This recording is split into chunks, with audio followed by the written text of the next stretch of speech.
الحمد للہ رب العالمین والصلاة والسلام علی سید الانبیاء والمرسلین۔ میرے محترم بزرگوں اور عزیز بھائیوں، آج ہم ایک ایسے موضوع پر بات کریں گے جو ہر انسان کے دل میں ہوتا ہے۔ اسلام کے مطابق مالدار کیسے بنا جائے؟ یاد رکھیے، اسلام میں مالدار ہونا منع نہیں، منع حرام طریقے سے مالدار ہونا ہے۔ اللہ تعالیٰ قرآن میں فرماتے ہیں، اور اللہ نے خرید و فروخت کو حلال کیا اور سود کو حرام۔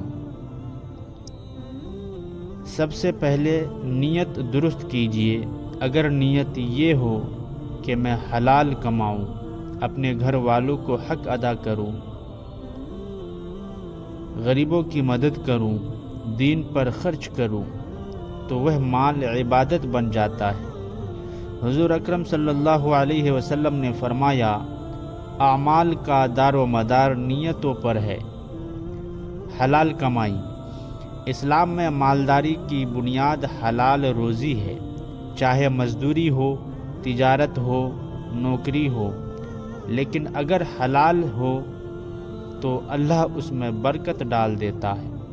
حضور اکرم صلی اللہ علیہ وسلم نے فرمایا، حلال کمانا ہر مسلمان پر فرض ہے۔ حرام کمائی وقتی فائدہ دیتی ہے مگر سکون چھین لیتی ہے، دعا قبول نہیں ہوتی، نسلوں کو نقصان دیتی ہے۔ سچائی اور امانت۔ تجارت میں سچ بولنا، ناپ تول پورا کرنا، دھوکہ نہ دینا، یہ سب مال بڑھانے کے اسباب ہیں۔ نبی اکرم صلی اللہ علیہ وسلم نے فرمایا، سچا اور امانت دار تاجر قیامت کے دن انبیاء اور شہداء کے ساتھ ہوگا۔ سوچئے کتنا بڑا مقام ہے۔ قناعت اور شکر۔ اسلام ہمیں سکھاتا ہے کہ تھوڑے پر شکر، زیادہ پر عاجزی۔ جو شکر کرتا ہے اللہ اس کو مزید دیتا ہے۔ قرآن میں ہے، اگر تم شکر کرو گے تو میں تمہیں اور دوں گا۔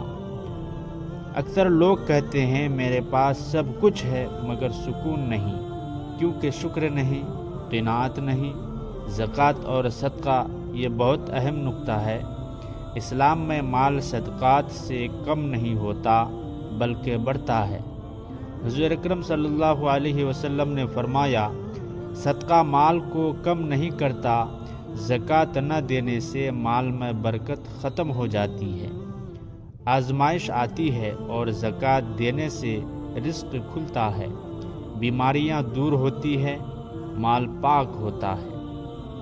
دعا اور تقویٰ۔ آخر میں سب سے اہم چیز اللہ سے مانگا۔ حضور اکرم صلی اللہ علیہ وسلم یہ دعا مانگتے تھے، اے اللہ مجھے حلال روزی عطا فرما اور حرام سے بچا۔ اور قرآن کہتا ہے، جو اللہ سے ڈرتا ہے اللہ اس کے لیے نکلنے کا راستہ بنا دیتا ہے اور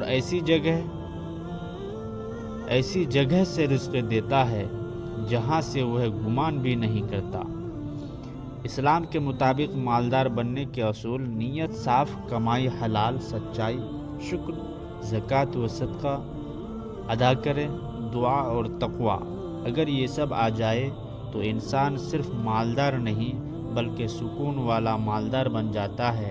اللہ ہمیں حلال، بابرکت اور نافع رزق عطا فرمائے، آمین یا رب العالمین۔ ایسی بیانات سننے کے لیے ہمارے اس چینل کو سبسکرائب ضرور کیجیے۔